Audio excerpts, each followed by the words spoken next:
It was the second month after the car accident that stole my sight when I accidentally overheard my boyfriend, Liam, talking to someone. I had stopped just outside the lounge where he was meeting friends, my hand outstretched to push open the door when his words froze me in place. Ava is just too clingy, he was saying, a familiar note of exasperation in his voice. Especially after going blind, she can't be without me. I'm so annoyed by her clinging that I asked Julian to pretend to be me and help take care of her for a few days. She didn't notice at all. Julian was his good friend.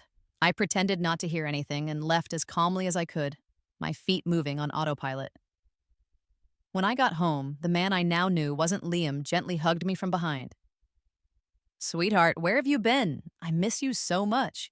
Hearing the voice that was supposed to be Liam's, I even doubted if my own ears were playing tricks on me. But the memory of the conversation was crystal clear. He seemed to be with his whole group of friends, and during their casual chat, someone had mentioned my name. "Liam, Ava is blind after all," a friend had said with some concern. "She can't see now. Are you really okay with leaving her alone at home?" "There's no other way." Liam's voice sounded frustrated. "Who told her to be so clingy? Ever since she went blind, she's been clinging to me nonstop. If I leave even for a moment, she cries endlessly. So annoying." The sound of everyone's teasing laughter reached my ears. "She just likes you too much," someone chimed in. "Can't bear to be apart from you. Now that she's lost her sight, doesn't she have to hold on to you even tighter?" Liam snorted coldly, his tone arrogant. "But we can't spoil her too much. So I asked Julian to pretend to be me and help take care of her for a few days. She didn't notice at all. Good. I can finally relax for a while." "Julian?" someone exclaimed in surprise. "That young master is actually willing to help with this?" "After all, only Julian's physique and voice are somewhat similar to mine," Liam explained. "I had to beg him for a long time before he agreed, and I even promised him a condition." "What condition?" "He didn't specify, just said he'd bring it up when the time comes." Liam paused, then said nonchalantly, "But given his status, it's more likely we'd be the ones asking him for favors, so there's no need to worry about him making any unreasonable demands. After all, we're all friends." After a moment, someone spoke up again. "But what if Ava finds out?" Liam smirked dismissively. I could hear it in his voice. "With Julian around, there's no problem. She's so foolish and blind, how could she possibly notice? Even if she does find out, I'll just coax her a little. She loves me so much, she definitely wouldn't have the heart to leave me." Then came another burst of laughter. When the surroundings quieted down again, a woman's voice sounded in the air. "All right, enough about those boring people and things. Today you promised it's all about welcoming me back and celebrating. Don't ruin my fun." I recognized that voice.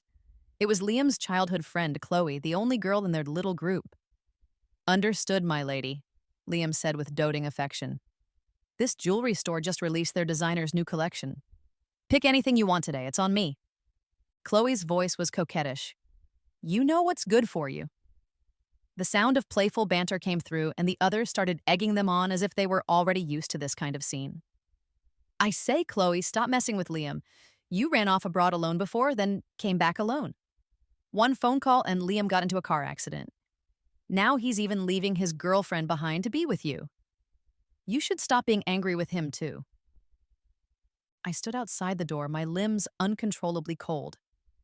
Right from the start, when Liam and I got together, I could clearly sense Chloe's hostility towards me, but I didn't care. Until 2 months ago when I fell ill with a fever. Liam skipped Chloe's carefully prepared birthday party to stay with me. She flew into a rage and, without telling anyone, secretly went abroad to unwind. Liam was worried sick for a long time. On the day of the car accident, Liam was driving me to work as usual. Midway, he answered a phone call and the car lost control, crashing into the roadside guardrail. I hit my head, and the resulting bruise pressed against my optic nerve, causing temporary blindness. So, on the day of the car accident, Liam answered a call from Chloe. Her annoyed voice rang out again from inside. "Serves him right. Who told him to abandon friends for love? How dare he skip my birthday?" Someone spoke up to mediate. "Liam didn't stand you up on purpose. Wasn't his girlfriend sick that day?" "Tsh," Chloe scoffed lightly. Who knows if she's really sick or just pretending? I could tell long ago that your girlfriend doesn't like me. It's nothing more than her knowing she can't compare to the bond we've had since childhood, so she's feeling uncomfortable about it. Not sick any other time, but conveniently falls ill on my birthday and even drags you along so you can't leave. Clearly just trying to get under my skin. Only you clueless straight guys can't see through her schemes. Chloe's tone sounded utterly confident. We grew up together. If there was really something between us, there would have been no room for Ava long ago. Liam, you know I'm not someone who just takes things lying down, but for your sake, I've endured a lot of Ava's targeting. You'd better make it up to me or don't expect my forgiveness. Chloe had always been like a little princess among them, and when she spoke, Liam naturally agreed. All right, all right, all right.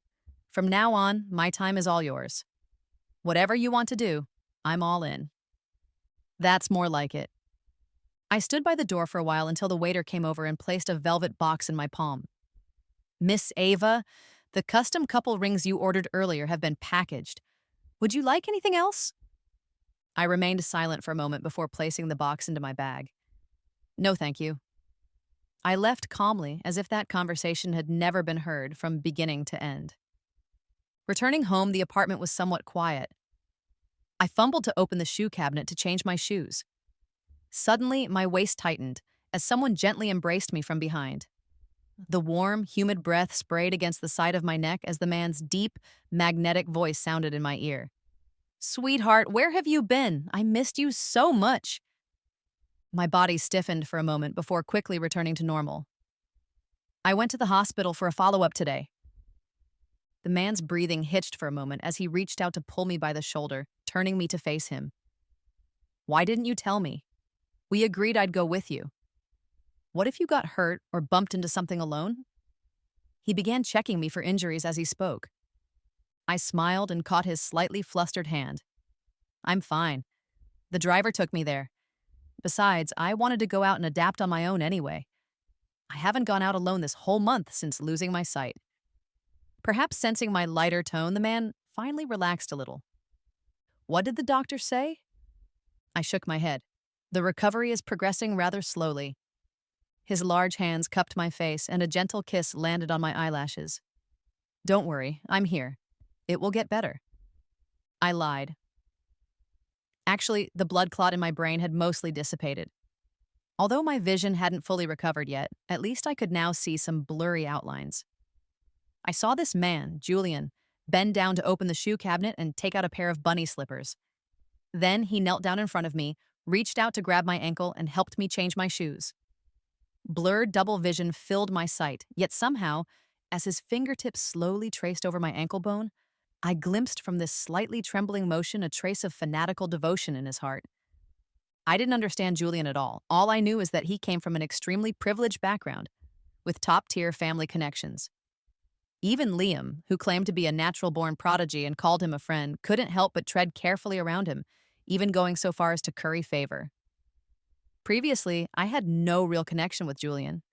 I'd only seen him a few times at social gatherings. He always sat in the dim corner, declining all attempts at conversation, cold and taciturn with an air of unapproachable aloofness. Yet whenever I turned around, our gazes inevitably collided. His pupils were deep and obscure, concealing unfathomable emotions, like a beast lurking in the shadows, fixated on its prey. Even when I noticed him, he didn't shy away, staring straight at me. I assumed he probably disliked me somewhat, consoling myself that it didn't matter. But now it seems I was mistaken. Julian helped me change my shoes and then lifted me up by the waist. His physique was indeed very similar to Liam's, but upon closer observation, he was slightly taller and his arms were more solid and powerful. Julian carried me to the sofa, placed me down, then leaned in with his hands on either side of my thighs and kissed my cheek. Are you hungry? What would you like to eat? I thought about it. Pineapple chicken wings. Julian said, okay, got up to turn on the TV, tuned it to the music channel I often listen to, then headed to the kitchen to start cooking. Actually, there's a housekeeper at home, but whenever he was around, he always cooked personally. I should have noticed earlier. At first, I heard something different in his voice, but he just said it was a cold. I didn't suspect anything. But Liam was never a considerate person, and he had never stepped into the kitchen before. During the days I was hospitalized after the car accident, he would often disappear, nowhere to be found. But ever since I was discharged and came home, it's like he was glued to me. Because I couldn't see, I felt insecure. Every night he would hold me to sleep. Staying by my bedside when I woke up from nightmares, he would wipe away my tears over and over again. He did everything himself, feeding me and doing my laundry. When I walked, he followed closely behind me, even waiting outside the bathroom door, afraid I might bump into something. He always loved to kiss me and call me sweetheart, but after 6 months of dating, Liam had never called me that. Liam only called me by my name, Ava. I thought he had changed his ways or was trying to make up for the pain his blindness from the car accident had caused me. But the truth turned out to be that my boyfriend had been replaced by someone else. After dinner, I planned to take a shower. Julian found me a change of clothes, filled the bathtub, and finally carried me into the bathroom. He was about to leave when I suddenly reached out and hooked my fingers around his sleeve. "What's wrong?" I pointed at my neck. "The zipper on the dress. I can't reach it. Help me." In the silent space, I heard the sound of Julian's throat moving. His voice was slightly hoarse. "Okay." The zipper was pulled down to my shoulders and Julian paused. "Is this okay?" I shook my head. "A bit further down."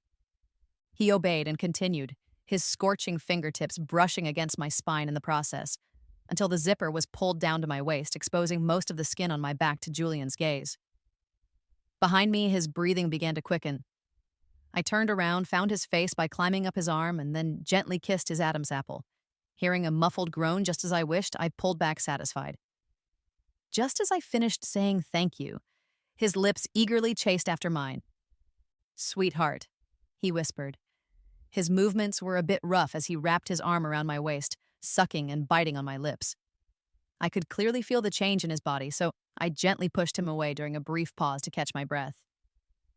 "I need to take a shower." Julian was feeling very uncomfortable at the moment, but he just looked at me for a while, then raised his hand and gently touched my face. Then, obediently, he let go of me, restraining himself as he took a step back. "Be careful, don't lock the door. Call me if you need anything." I took a nice, relaxing bath. Just as I was about to open the bathroom door, I heard Julian talking on the phone outside. Perhaps due to my blindness, my hearing had become exceptionally sharp. He was standing in the hallway outside the bathroom. Though he deliberately lowered his voice, I could still catch fragments of the conversation. "Julian, Ava hasn't noticed, right?" It was Liam. "No." "That's good. She can't see now and feels insecure, always acting out. Please be patient with her." A pause. "Thanks, bro. I'll treat you to a meal another day." "All right." Liam was silent for a moment before adding, "I've almost finished handling things on my end. In a couple more days, we can switch back." Julian's tone was indifferent. "No rush." Liam was still saying something, but I wasn't in the mood to listen. Reaching out, I knocked over the scented candle cup placed nearby. The sharp sound of shattering glass erupted at my feet, and the next second, the bathroom door was violently pushed open. Julian rushed in with hurried steps, not even having time to hang up the phone. He tossed his phone aside and reached out to embrace me. "What's wrong? Are you hurt?" I clung to his shoulders with both hands, my unfocused eyes brimming with mist. "I'm scared." Julian placed me securely on the bathroom counter, using his long legs to sweep the shattered glass fragments further away. His strong arms encircled my waist firmly. He lowered his head and gently kissed the corner of my eye where tears had trailed. "It's okay, sweetheart. I'm here. Don't be afraid." The next second, a roar came through the phone during the call. "What are you doing?" I shuddered all over, pretending to be startled. "Ah, who is it?" Julian's aura was a bit oppressive. He picked up the phone and hung up. "Someone unimportant." The busy tone kept ringing in his ears. Liam stared at the disconnected call, frozen for a long moment. If he heard correctly just now, Julian called Ava sweetheart. How could that be? Strange emotions churned in his heart. Restlessness, perhaps jealousy.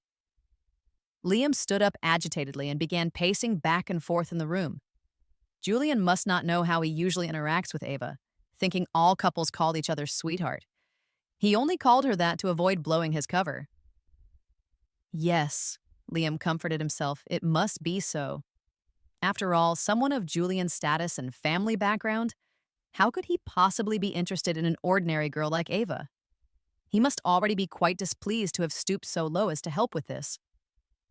Liam let out a long sigh and sat down again. Now that Chloe was happy, it was time to find an opportunity to switch back with Julian. Julian carried me into the bedroom, then went back to clean up the broken glass in the bathroom. After finishing all this, he poured another glass of water and sat by the bed, feeding me sip by sip. Does anywhere hurt? Although he had already checked me from head to toe just now, he still seemed a bit uneasy. I shook my head with a smile. No. With that, I fumbled to take out the velvet box from the bedside table drawer. In a few days, it will be our 200-day anniversary. This is a gift.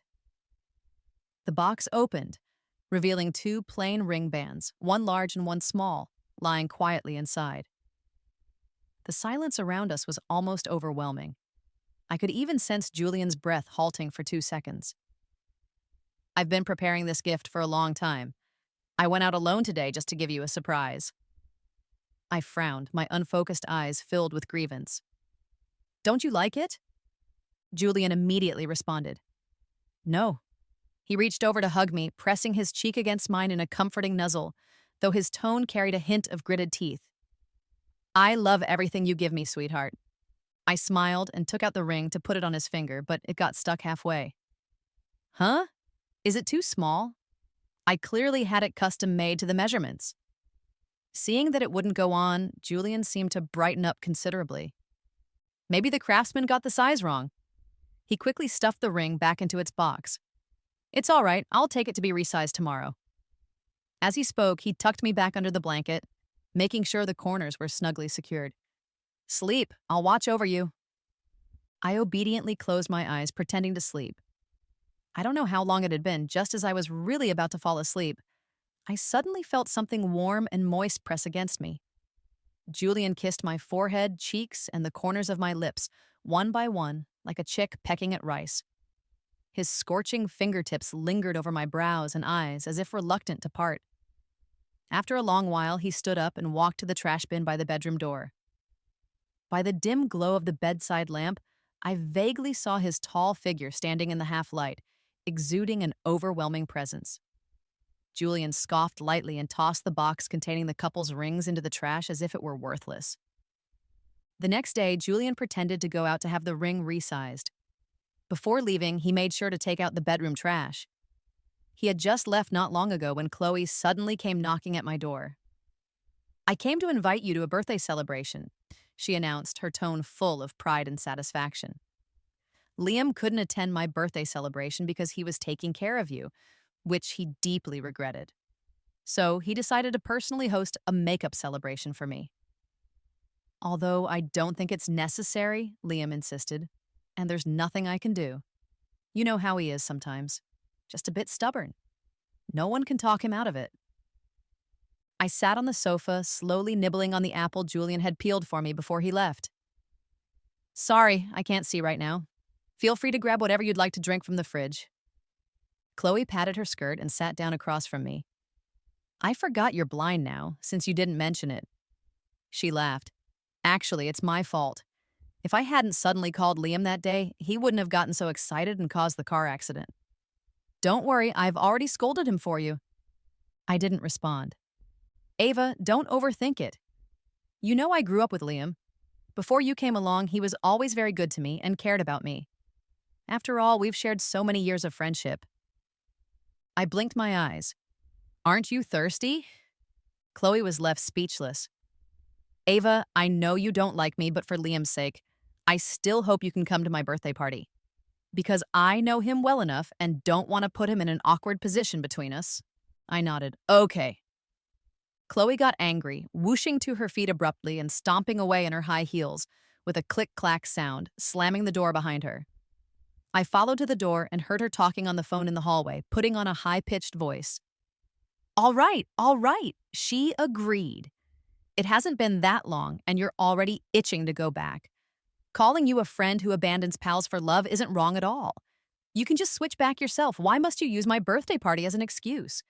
You're trying to annoy me too, aren't you, Liam? I came with good intentions to invite her, but she spoke with such sarcasm. Do you have any idea how hurt I feel?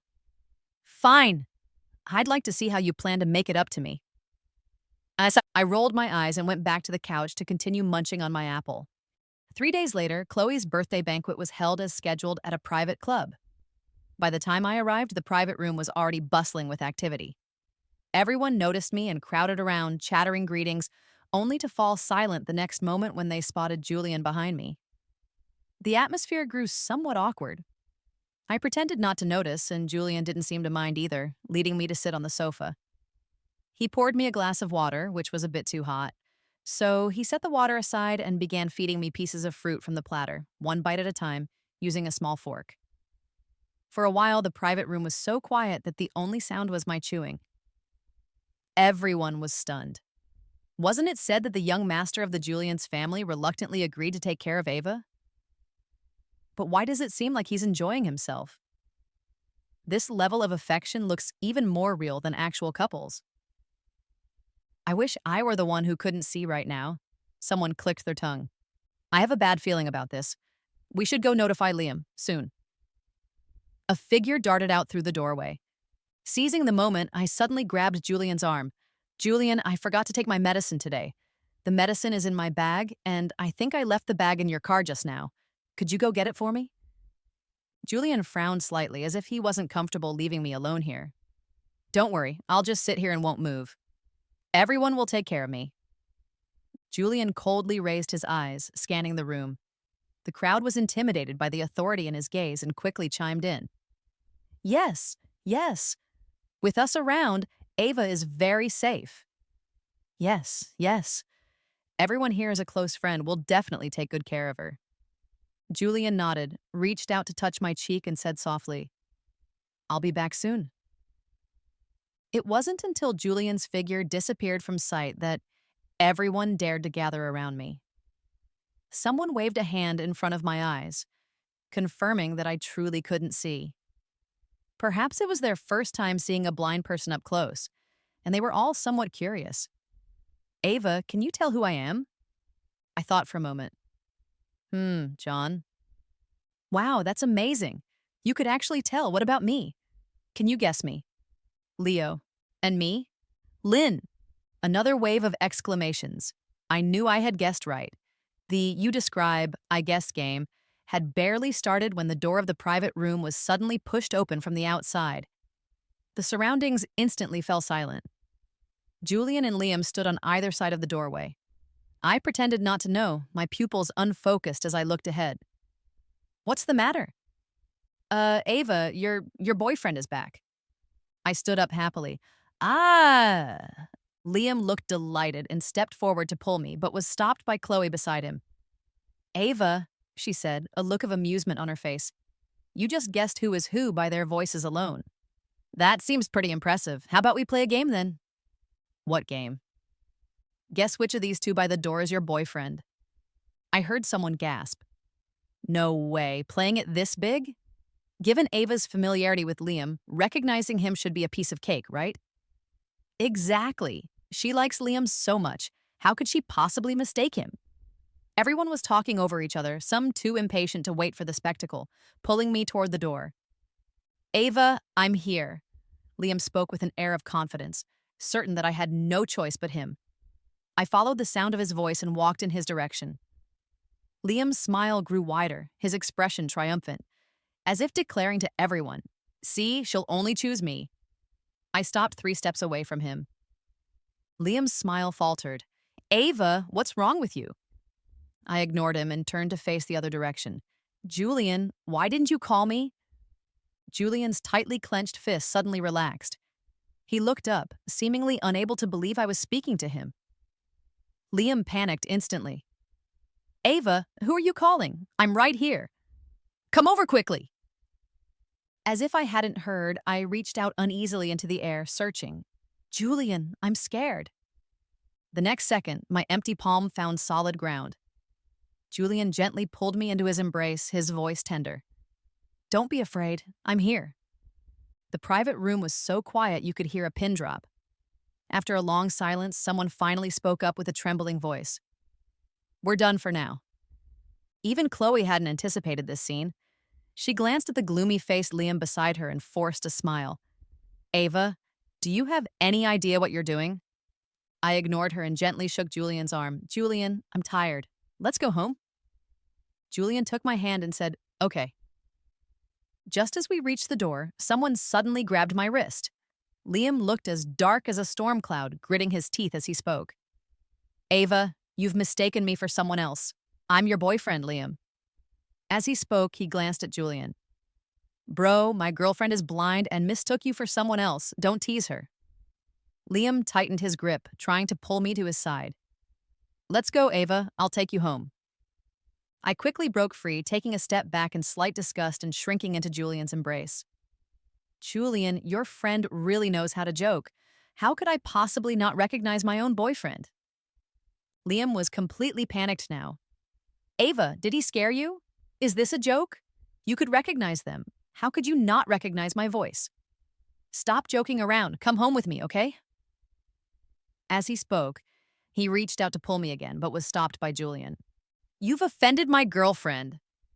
Liam laughed in extreme anger. "What do you mean, your girlfriend?" "Julian, aren't you going to explain? I treat you like a brother and you do this to me?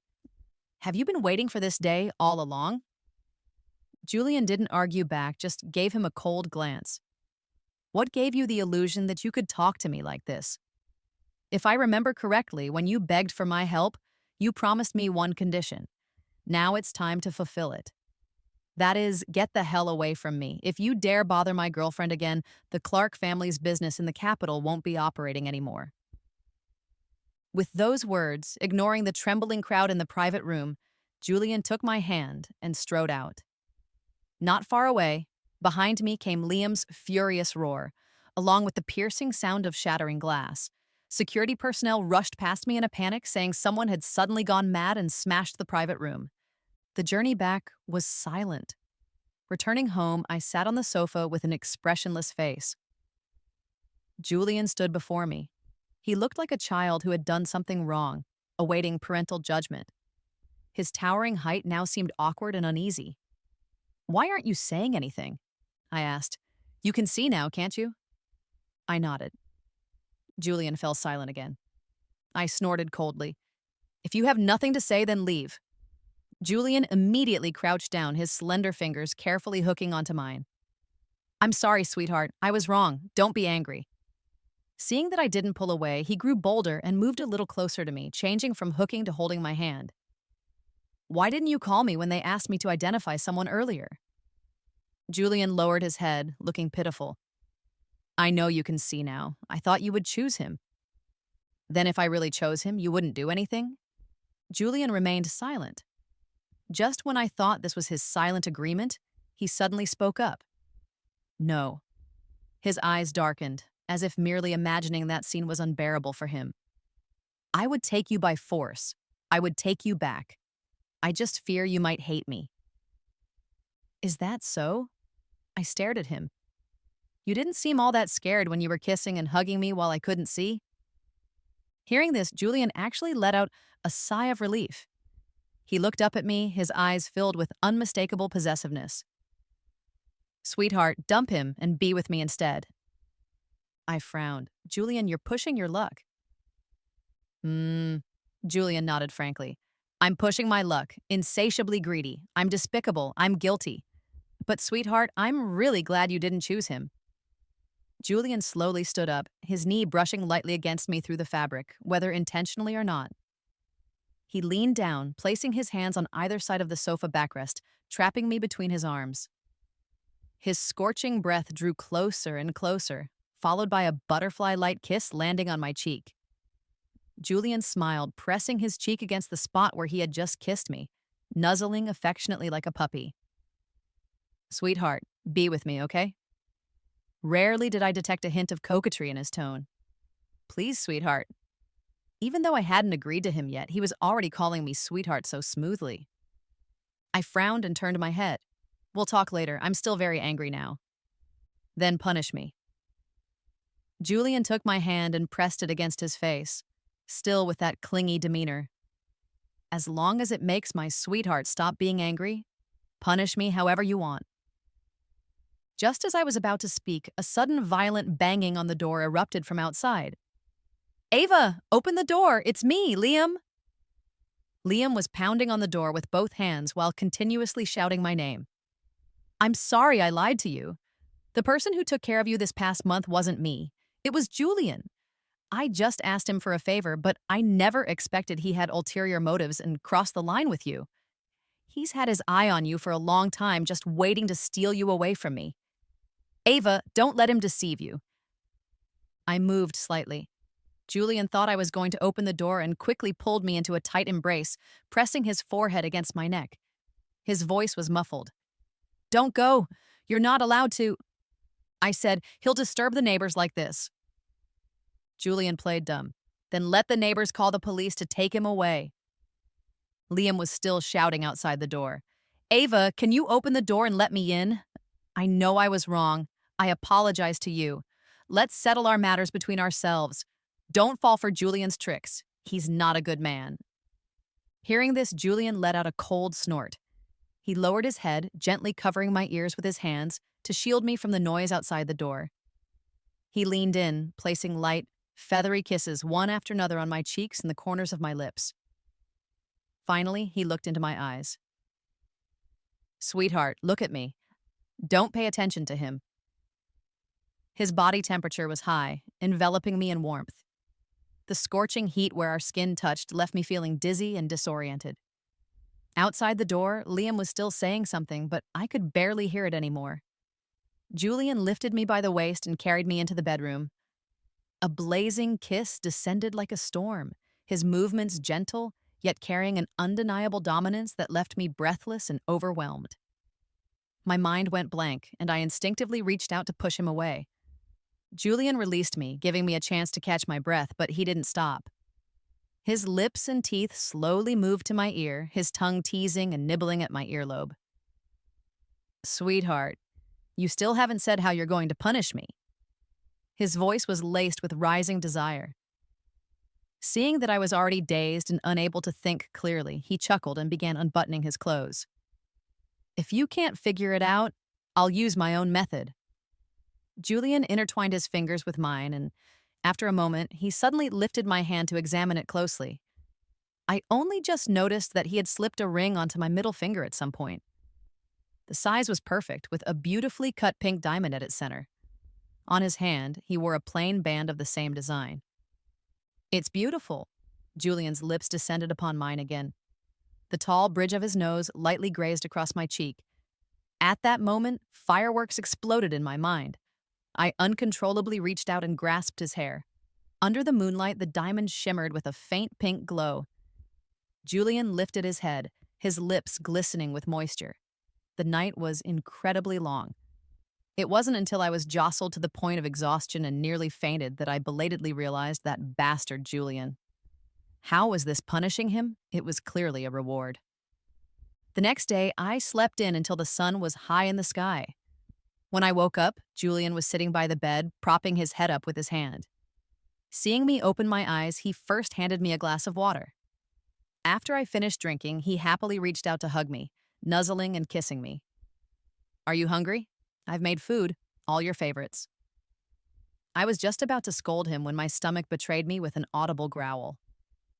Forget it. Let's fill my stomach first. After the meal, Julian accompanied me to the hospital for a follow-up appointment.